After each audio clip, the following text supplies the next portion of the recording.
Good day, everyone. Today's lecture will be about the hypothalamus and pituitary function.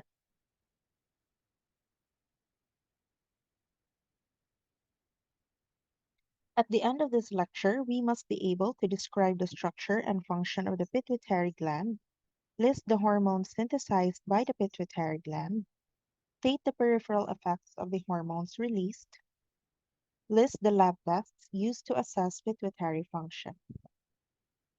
Before anything else, let's talk about the hypothalamus. The hypothalamus receives signals from many sources in the nervous system. When a person is exposed to pain, a portion of the pain signal is transmitted into the hypothalamus.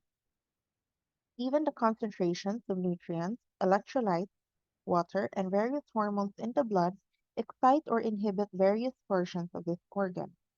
Thus, the hypothalamus is a collecting center for information concerning the internal well-being of the body, and much of this information is used to control secretions of the many globally important pituitary hormones. Almost all the secretions by the pituitary is controlled by either hormonal or nervous signals from the hypothalamus. Indeed, when the pituitary gland is removed from its normal position beneath the hypothalamus and transplanted to some other part of the body, its secretion rates of the different hormones fall to very low levels except for prolactin. Secretion from the posterior pituitary is controlled by nerve signals that originate in the hypothalamus and terminate in the posterior pituitary itself. In contrast, secretion by the anterior pituitary is controlled by hormones called releasing and inhibitory hormones secreted within the hypothalamus and then conducted to the anterior pituitary through minute blood vessels called the hypothalamic hypophyseal portal vessels. In the anterior pituitary, these releasing and inhibitory hormones act on the glandular cells to control their secretion. Being the collecting center of information, other functions include maintaining homeostasis, and it serves as the link between the endocrine and nervous system. As discussed earlier, this almond-sized organ produces releasing and inhibiting hormones. It is located below the thalamus and above the pituitary gland and brainstem.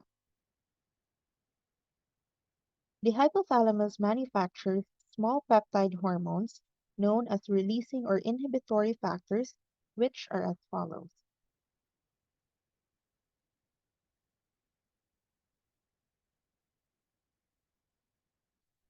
This table in the slide shows the effects of the hypothalamic hormones to the levels of the pituitary hormones. For example, your prolactin inhibiting factor, or called your dopamine, regulates the release of your prolactin by decreasing its levels. The opposite is true for the prolactin releasing factor, which increases your prolactin levels. Next, let us discuss the pineal gland.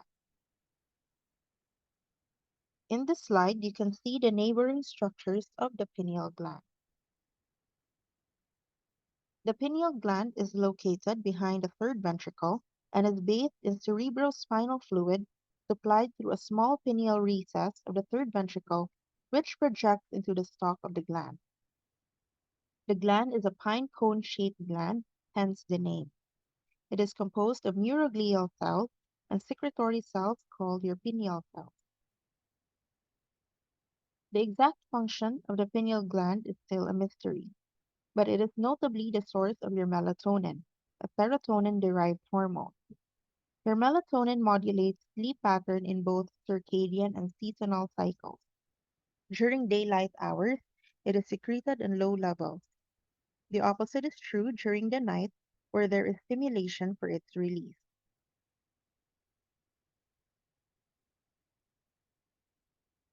Melatonin levels can be tested via ELISA or your PCR. It can be measured in the saliva, urine, or serum. Next is the bulk of our discussion, the pituitary gland. The pituitary gland is also called the hypophysis. It is a small gland that lies in the sella turcica, and is connected to the hypothalamus by the pituitary stalk. Physiologically, the pituitary gland is divisible into two distinct portions, the anterior pituitary and the posterior pituitary. Between these portions is a small, relatively avascular zone called the pars intermedia, which is much less developed in the human being, but is larger and much more functional in some animals. Features that distinguish the function of the pituitary include feedback loops, pulsatile secretion, diurnal rhythms, and environmental or external modification of its performance. It is located at the base of the skull in a bony cavity called the sella turcica or the Turkish saddle. It is connected by the infundibular stalk to the median eminence of the hypothalamus. It is divided into the anterior lobe or the adenohypophysis and the posterior lobe, the neurohypophysis. A third lobe or the intermediate lobe is present in most vertebrates and in the human fetus. This lobe is rudimentary in the adult human. It is important to understand the influence of the hypothalamus to the pituitary gland. Secretion from the posterior pituitary is controlled by nerve signals that originate in the hypothalamus and terminate in the posterior pituitary itself.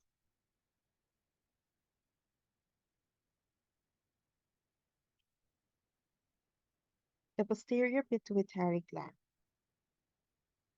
The posterior pituitary releases nonapeptides, your oxytocin and vasopressin.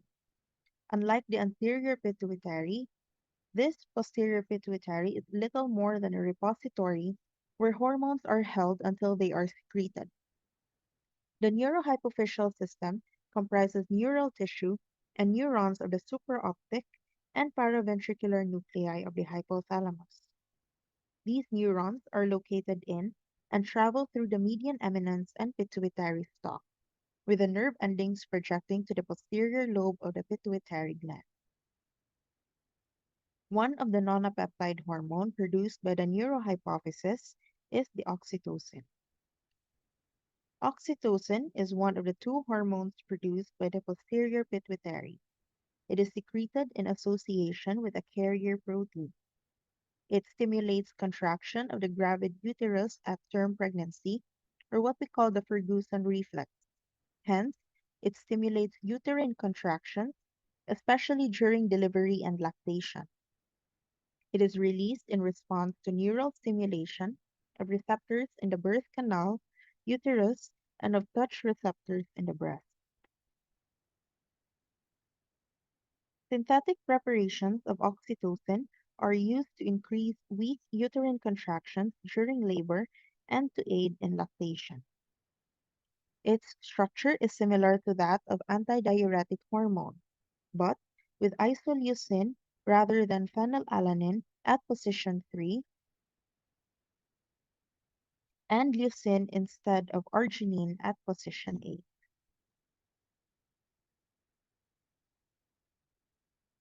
The two strongest stimuli for oxytocin release include distension of the uterus and nipple stimulation.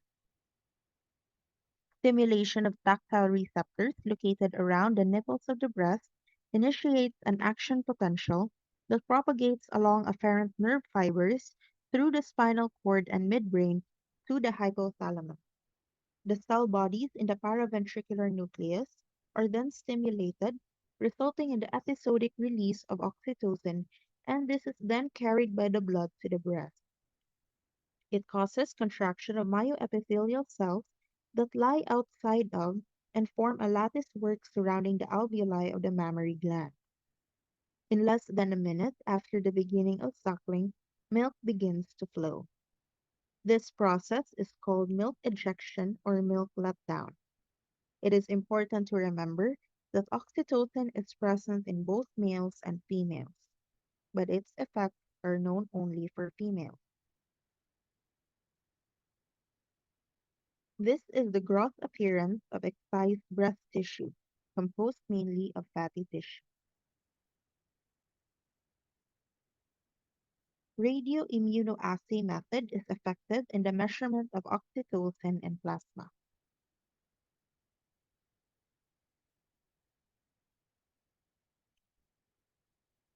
Arginine vasopressin is another hormone secreted by the posterior pituitary.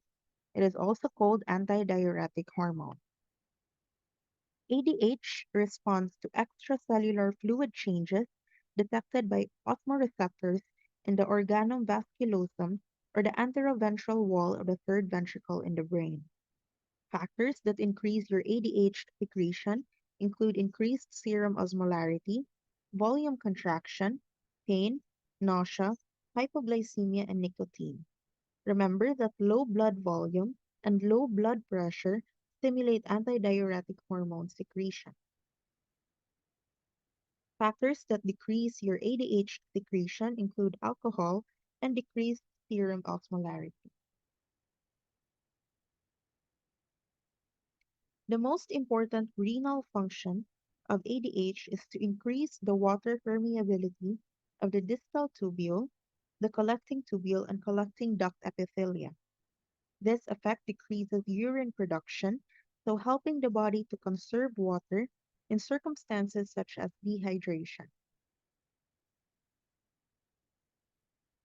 Your ADH binds to specific V2 receptors in the late distal tubule, increasing the formation of cyclic adenosine monophosphate and activates protein kinases.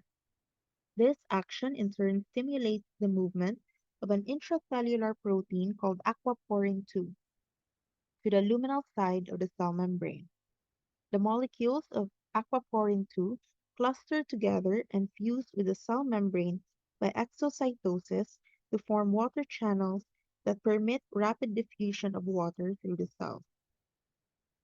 There are other aquaporins, your aquaporin 3 and aquaporin 4, in the basolateral side of the cell membrane that provide a path for water to rapidly exit the cell, although these aquaporins are not believed to be regulated by antidiuretic hormone. Chronic increases in antidiuretic hormone levels also increase the formation of aquaporin 2 protein in the renal tubular cells by stimulating aquaporin 2 gene transcription. When the concentration of antidiuretic hormone decreases, the molecules of aquaporin 2 are shuttled back to the cell cytoplasm, thereby removing the water channels from the luminal membrane and reducing water permeability.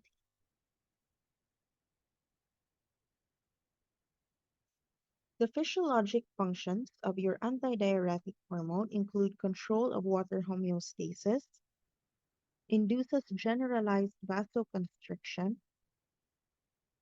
maintenance of arterial blood pressure during blood loss, augments the action of ACH in stimulating the release of ACTH. Radioimmunoassay is also effective in detecting ADH levels. For your specimen, it must be plasma with EDTA in pre-chilled tube. Centrifuge the blood and remove the plasma from cells as soon as possible. Plasma can be stored frozen until used for analysis, but keep in mind that ADH levels deteriorate with prolonged storage. The normal value in healthy adults is 2.3 to 3.1 picograms per ml or nanograms per liter of plasma. Another test is the water deprivation test, which is an indirect antidiuretic hormone measure. This warrants weighing the patient first and withholding water for 8 hours. For every 2 hours, weigh the patient, then have the patient empty the bladder, then measure urine volume osmolality. Normally, it is about 300 to 800 milliosmoles per kilogram water.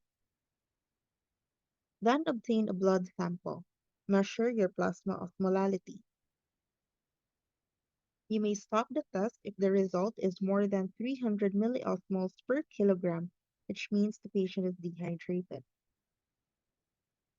After 8 hours, allow the patient to drink, no more than twice the urine volume obtained in the test to avoid acute hyponatremia. A normal result should not have weight losses more than 3% and serum or plasma osmolality over time tested. Seen in the slide are the normal values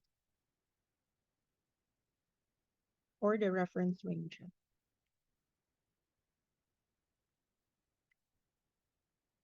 For antidiuretic hormone, these are some key points to remember. Without your ADH, urine osmolality is about 50 milliosmoles per kilogram, while serum osmolality increases. This means that plasma and urine osmolality is inversely proportional. To establish diagnosis, the patient's ability to produce concentrated urine must be tested. If anything occurs to disrupt the thirst mechanism or prevent the patient from drinking water, rapid development of hypernatremia will occur. Syndrome of inappropriate antidiuretic hormone secretion, or your SIAD, refers to the sustained production of antidiuretic hormone in the absence of known stimuli. It is characterized by decreased urine volume, low plasma osmolality, and normal or elevated urine sodium levels.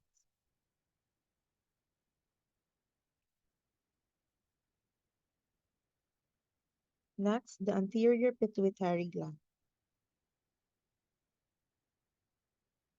Remember that secretion by the anterior pituitary is controlled by hormones called hypothalamic releasing and inhibitory hormones or factors, secreted within the hypothalamus and then conducted to the anterior pituitary through minute blood vessels called hypothalamic hypophyseal portal vessels.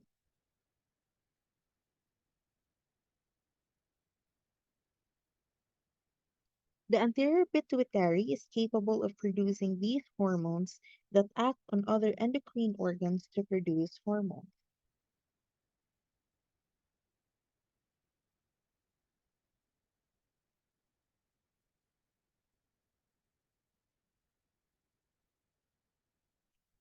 The anterior portion of the pituitary gland is considered a true endocrine gland.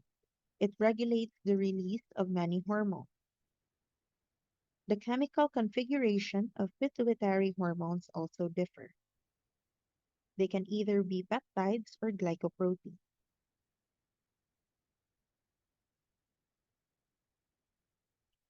There are five cell types identified by immunochemical testing. You have your somatotrope, corticotrope, thyrotrope, gonadotropes, and lactotrope.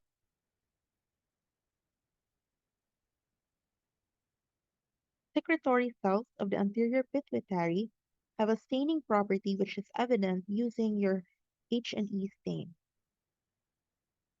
The acidophils would stain red. This includes the somatotropes and your lactotropes. Basophils stain blue, which includes the thyrotropes and your gonadotropes. Your chromophobe cells don't stain, like the corticotropes.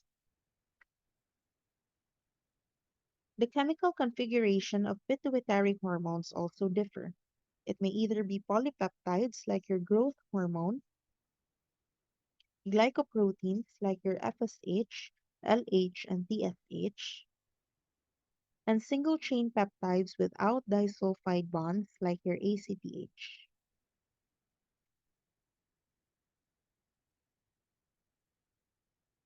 This table shows the five cell types that can be differentiated in the anterior pituitary.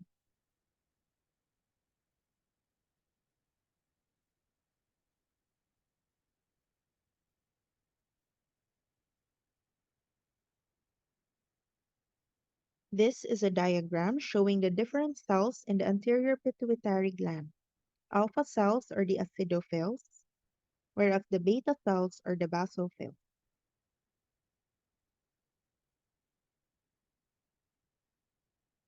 We briefly discuss one by one.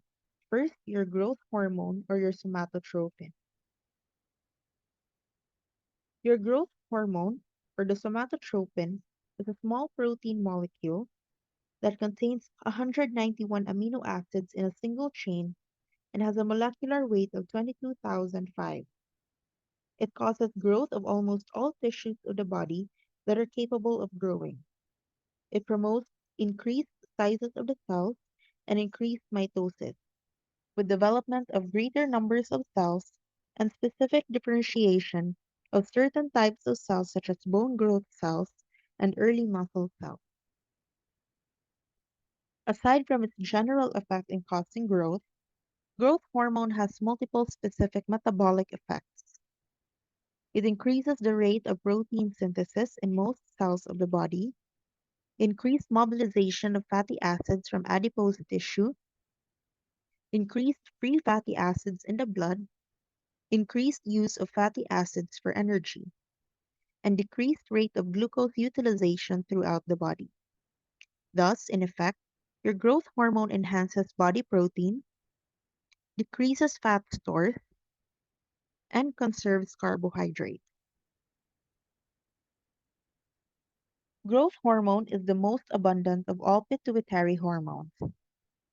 It is controlled by hypothalamic secretions of your GHRH and somatostatin. Secretion is erratic and occurs in short bursts. It is markedly elevated during deep sleep. Its overall metabolic effect is to metabolize fat stores while conserving glucose.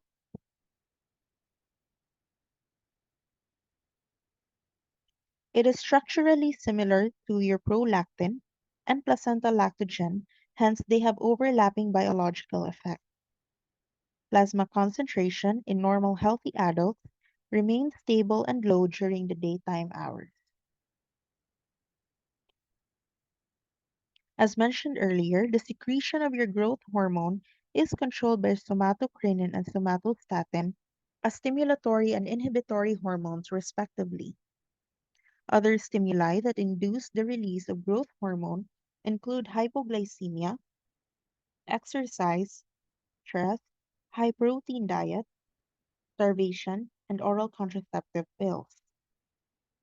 Decreased growth hormone is found in obesity, corticosteroid therapy, emotional stress, insulin, and thyroxine deficiency.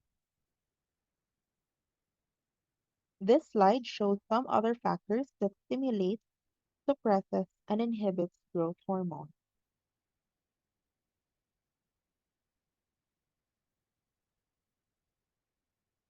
Clinically correlating this, growth hormone disorders can be either overproduction, like seen in acromegaly, or underproduction, seen in pituitary dwarfism.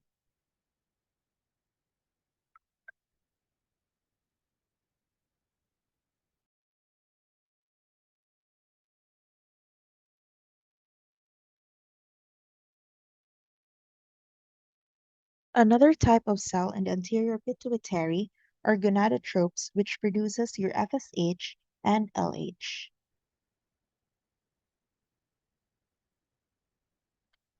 These two hormones are important markers to diagnose fertility and menstrual cycle disorders. These hormones are also present in males of all ages. FSH aids in spermatogenesis, and luteinizing hormone helps Leydig cells in the testes to produce testosterone. Luteinizing hormone acts on fecal cells to cause synthesis of androgens, estrogens, and progesterone. The increase of FSH and LH after menopause is due to the lack of estrogen, as there will be no more estrogen that provides negative feedback to the anterior pituitary. Both your FSH and LH are composed of two peptide chains with carbohydrate subunits. Your FSH functions to stimulate follicle growth and ovomaturation. After ovulation, your LH stimulates the follicle, which then eventually becomes the corpus luteum and produces progesterone. In men, both FSH and LH do not follow a cyclical pattern. While radioimmunoassay is the method of choice for FSH, your IRMA or immunoradiometric assay is used for LH because of the high cross-reactivity with HCG in RIA. This slide shows the hypothalamus pituitary gonadal axis. Take note that estrogen can either provide positive or negative feedback to the pituitary gland. This depends on the cycle and levels of estrogen. Next, we have TSH. This hormone is also called your thyrotropin. It is composed of alpha and beta subunits. The alpha subunit has the same amino acid sequence of LH, FSH, and HCG. The beta subunit carries the specific information to the binding receptors for expression of hormonal activities.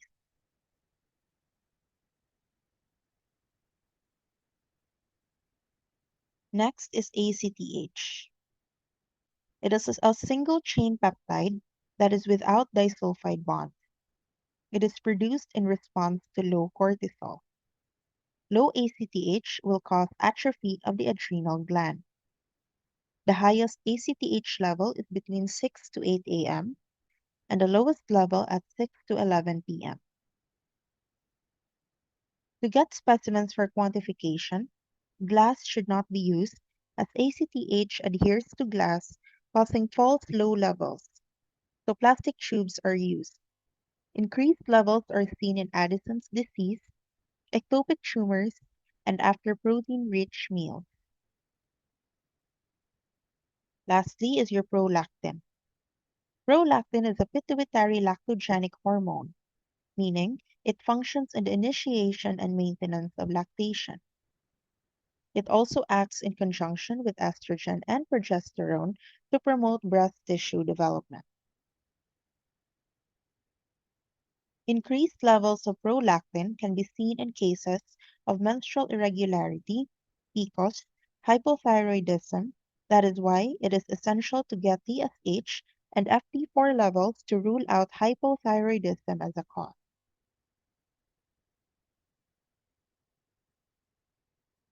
To get your specimen, it should be taken 3 to 4 hours after the individual has awakened. Highest level is expected in the morning from 4 a.m. to 8 a.m., so the time of collection must be noted. Radioimmunoassay is the method of choice. The function of prolactin in non-lactating women, men, and children is poorly understood. During pregnancy, the levels gradually increase from the first trimester going to the third trimester.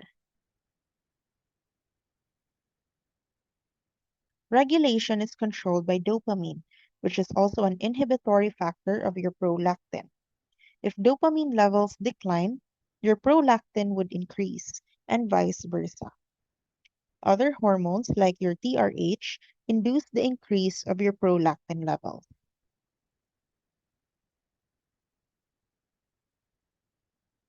This ends the lecture. Thank you.